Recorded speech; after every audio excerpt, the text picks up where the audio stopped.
Hello, everybody. Welcome to the Walk Free Partner Network's Media Workshop. My name is Nithin Koka. I am your trainer today for this workshop. I was formerly the senior campaigner for Indonesia and for a bit the Philippines from 2013 to 2014. And I'm currently working as a nonprofit communications consultant and as a freelance journalist focusing on environmental and human rights issues.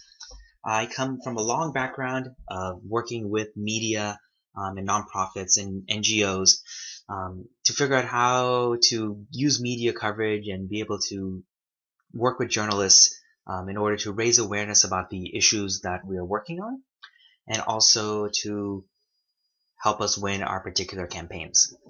So I'm hoping during this workshop to be able to give you guys some very basic first steps in terms of how you can begin to better integrate media outreach as part of your Walk Free Partner Network campaigns.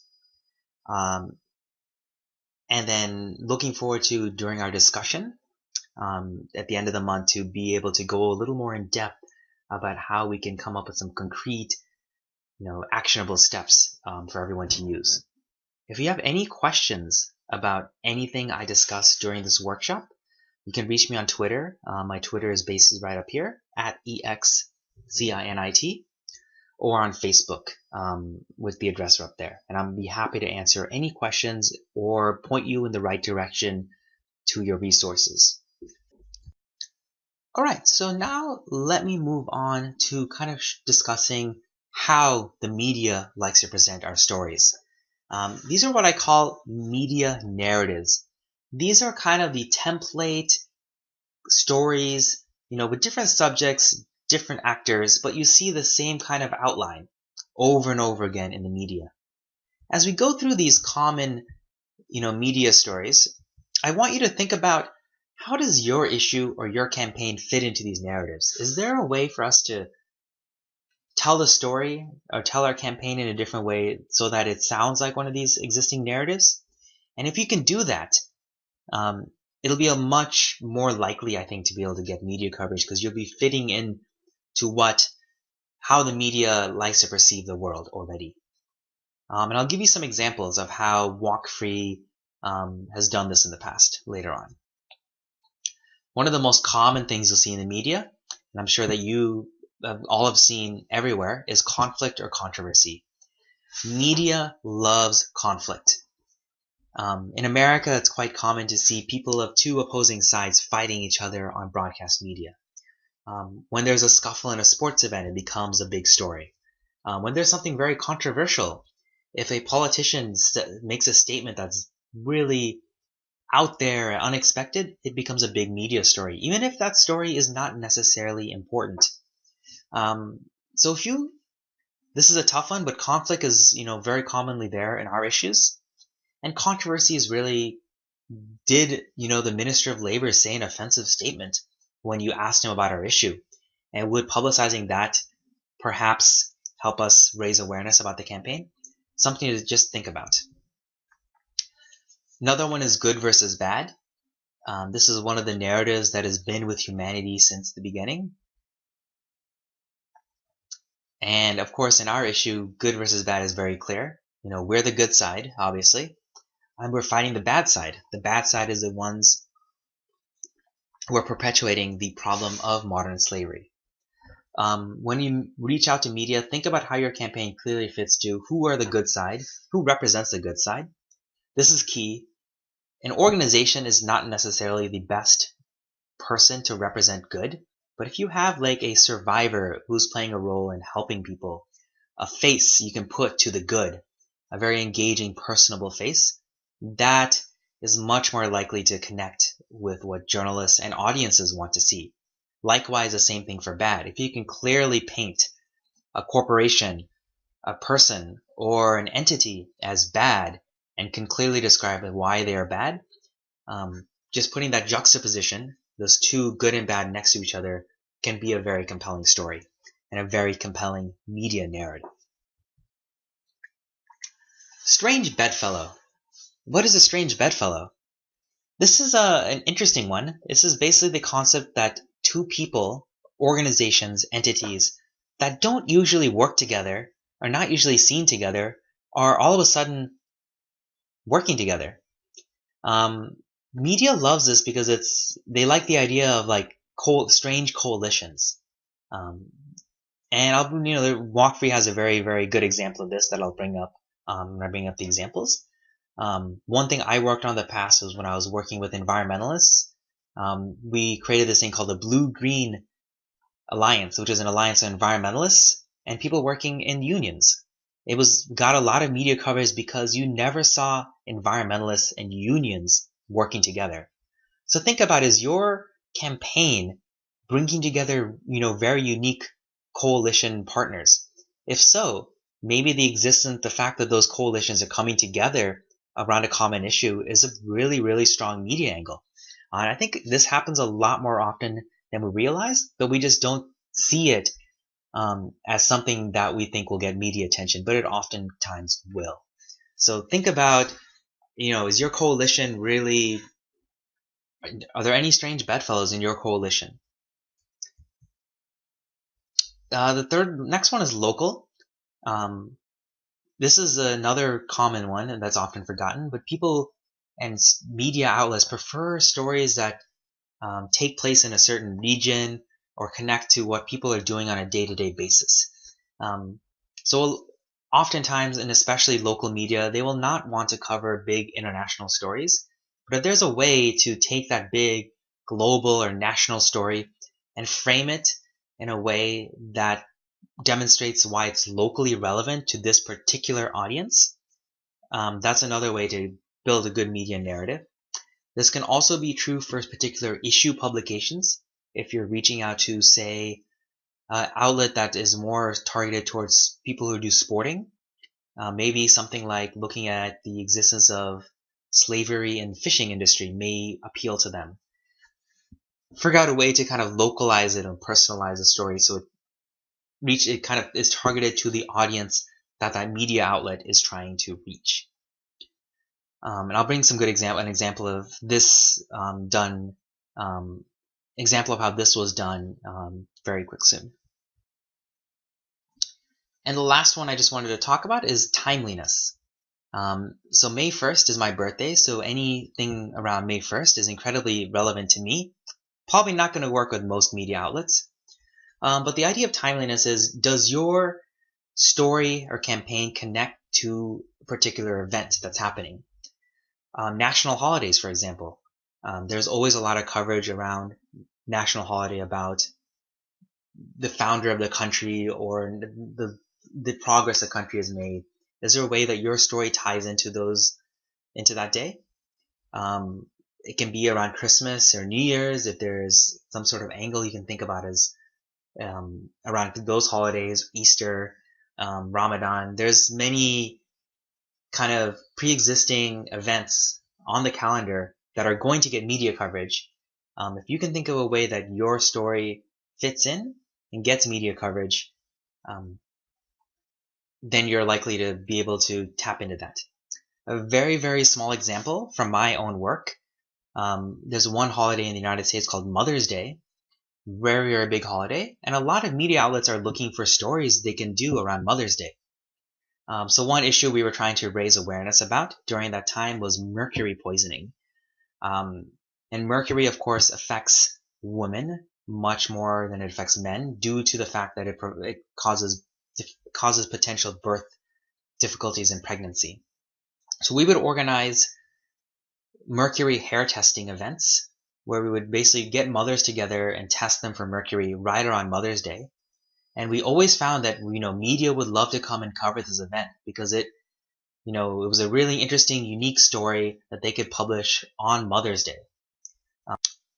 Okay, so now let me show you some really good examples of how to take advantage of media narratives around issues of modern slavery. So strange bedfellow. I mentioned that this is when a group of people that you don't normally see together come together for an issue. A really great example of that is the Walk Free Global Freedom Network, which brought together members of different faiths, leaders of different faiths together around to fight modern slavery. This worked really well because religious harmony is something, unfortunately, we don't see enough of in our world. And the fact that all these different religious leaders saw modern slavery as the issue to come together on, really, I remember when this happened, there was just a lot of media coverage all around the world about how Muslims and Christians and Catholics were coming together to create this network to fight against one evil they all could agree upon, fighting modern slavery. Conflict and controversy. So one of the campaigns I worked on while I was at Walk Free was targeting PepsiCo. And we connectedly were tying PepsiCo to the practice of modern slavery on palm oil plantations in Southeast Asia. This is very controversial, of course. Pepsi does not want to be associated with child labor or forced labor on palm oil plantations. So connecting those two, this big global corporation with a very controversial issue, was able to generate media coverage as long as we were able to bring those faces. Bring the faces of the local people who are being affected, and tie that connection together. Local, which I mentioned. So this is a big news story that just broke in the United States a few weeks ago. We all know that there is a big problem with modern slavery in the seafood industry, but it's happening so far away. This is happening in Southeast Asia. This is very, very far away from the United States. So this story localized it because it connected the seafood that people are eating every day in their homes to these real life slaves, victims of slavery in Indonesia, in Thailand, and from Myanmar. That really made people connect like, oh my God, I'm going to the Red Lobster seafood restaurant in my neighborhood. Is the seafood there coming from these slave boats in Southeast Asia? By localizing that issue, it made it much more relevant to audiences and to media outlets who are trying to reach those audiences. So think about supply chains as one way to kind of localize an issue by connecting two different parts of the world. But there are also many other ways to do that, and I'd love to discuss that more on our call. And then timely. So I want all of you to mark down on your calendar whenever the International Day for the Abolition of Slavery happens. Mark it down because this is an incredibly powerful media moment. And I want you to, 1 or 2 weeks before this day, email journalists, tell them, hey, I wanted to let you know that in a couple of weeks is the International Day for the Abolition of Slavery. And did you know that modern slavery is a major problem in our country? List out your campaigns you're working on. Mention the people that they might be able to interview. And you have a wonderful pitch tied to a very timely event that is very likely, in my opinion, to get you at least some media coverage. Because these outlets are going to be interested in covering modern slavery issues around the International Day for the Abolition of Slavery. And the fact that this is the day for the abolition of slavery, but there's still slavery existing, is a really interesting angle. And I guarantee that if you guys do this properly, you will get at least one coverage of one of your campaigns at least once a year. So easy way to get at least some coverage. And you can do this for many, many holidays. So I have your first task ahead of our call at the end of the month. I want you to think about your existing campaigns, the campaigns you're running right now with Walk Free or without Walk Free. They can be any of your campaigns. And think about how those campaigns fit into these media narratives that I mentioned: timeliness, conflict, controversy, local, or strange bedfellows. Think about how they fit, and good, bad. Think about how they fit into these narratives ahead of our call. I would love to hear what examples you have to say, and be able to provide some constructive feedback on developing your story angles before you reach journalists. So one thing I really quickly want to go over that's directly connected to narratives is the concept of framing. Framing is really the idea of presenting your campaign in a way that any reasonable person would agree with you. And it's one of the most basic concepts in media. Oftentimes the difference between a good article and a bad article is merely how the issue was framed in that article. So very, very simple example about modern slavery. This is the bad frame. Modern slavery has existed forever. We can't stop it. This kind of framing of a story that just presents modern slavery as a perpetual problem with no solution is not going to inspire people to take action on our campaigns. Not at all. It's going to lead people to disillusionment. This is not the kind of frame we want to present any of our campaigns. We want to be, so one thing to always consider as you're developing your media narratives is how can we frame the issue in a way that not only describes the story and the issue, but also provides flips it into a positive. For example, like this. If we all come together, we can be the generation that ends modern slavery. So we're not ignoring that modern slavery has existed for generations.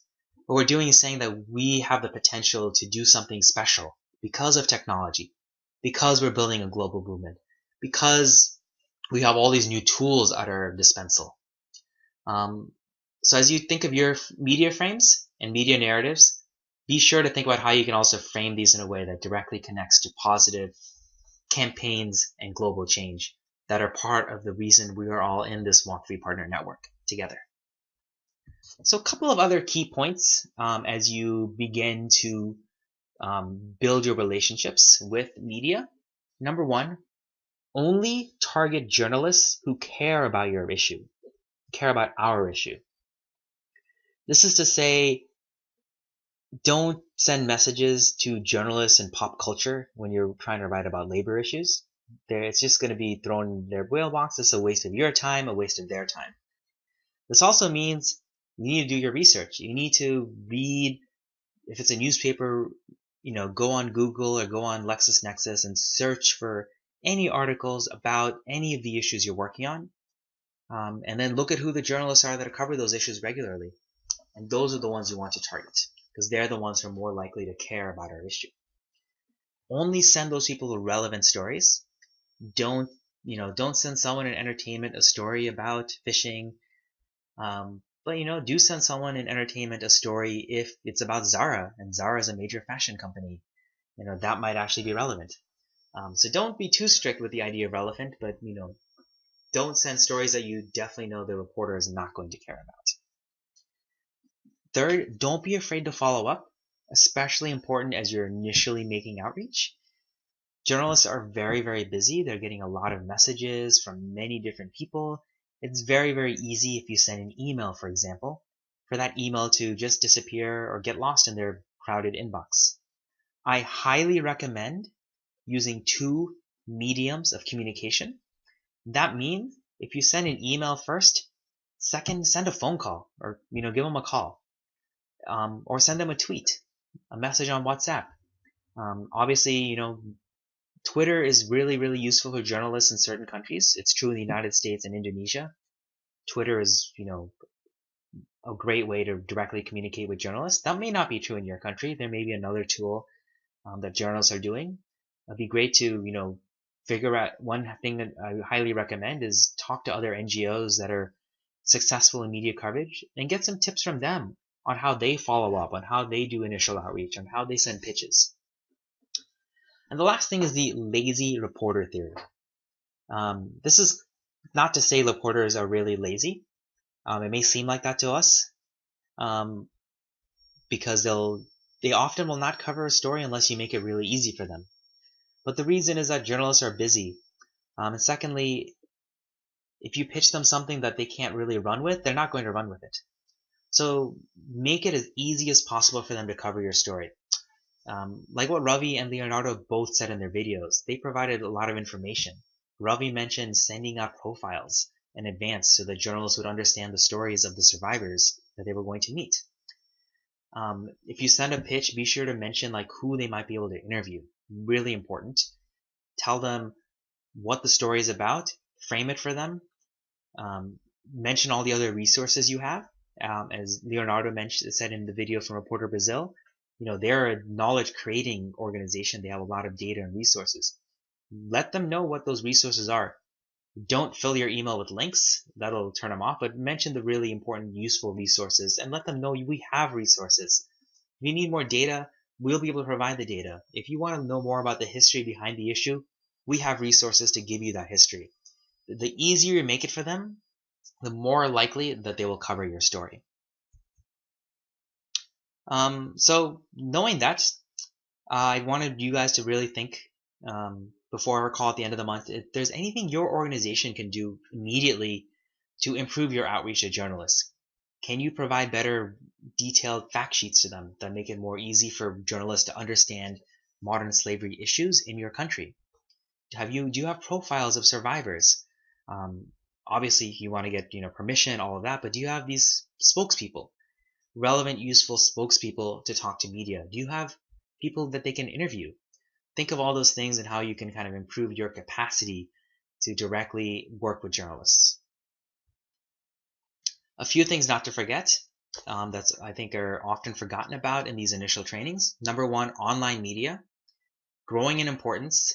And traditional media, which is what we think of as media, newspaper, broadcast news, magazines, are still there, still very important. But there's a whole new host of online websites and media tools, including phone apps, that are increasingly a way that people receive information. So don't forget to try to reach out to these new venues and new websites and tools as well. International media. This is incredibly important in a lot of countries where local media, for reasons perhaps related to censorship or government pressure, will not cover certain issues. International media will much more likely be willing to cover those issues if you can provide an international angle. This is usually, I believe in almost every modern slavery story that I've come across, there is an international angle. We just have to dig it and find it and show it to them. This is what, right now I'm mostly writing for international media. And the kind of stories that my editors want are often stories that don't get as much coverage in local media. But, things like human rights challenges, things like media censorship, oftentimes are more interesting to an international audience, depending on the outlet. So do think there often are international journalists based in the capital city of the country you're working in. There are often quite a few. There is often an international press club or a foreign correspondence club. That can be a great venue to directly reach those international journalists. And they are often looking for stories. They often don't speak the local language. So if you are, the first one there that helps them get the stories, you may be able to get some really international media hits. I mean, oftentimes the international media will be even more influential to journalists, not to decision makers who are going to be like, oh my God, this is being covered in this New York Times or Al Jazeera. They may take it a lot more seriously. Your own media. Obviously, as part of the partner network, you will be developing a lot of social media content, which is great. You can also consider, do you want to start an organizational blog, or are you producing organizational reports? Those are also direct ways to reach both journalists and audiences. Be cautious. It's a lot of effort to be your own media. And don't take on a task that your organization cannot fulfill, because that'll just make you look bad. And lastly, people like me, freelancers.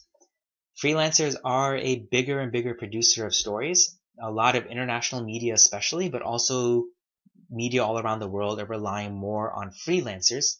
Freelancers being journalists that don't directly work for an organization but produce individual stories for media outlets. Are becoming a bigger percentage of the stories you see on a lot of major media websites. And they often are working internationally. So you may notice that there's a particular reporter that's covering a human rights story in multiple publications. Most likely they're a freelancer. And they may be a really great person to reach out to, because oftentimes they're not getting as much attention as staff journalists. So they may appreciate the fact that you're reaching out to them. So thank you very much. I'm really looking forward to getting the chance to talk with all of you at the end of April. Again, I'm happy to answer questions. Send me a tweet like I'm a real journalist, or send me a message on Facebook. I'd be happy to point you in the right direction or answer any questions. And I'm sure that Lena and the Walk Free team will put us in touch via email if you want to talk to us directly. Hope this was helpful and looking forward to chatting soon.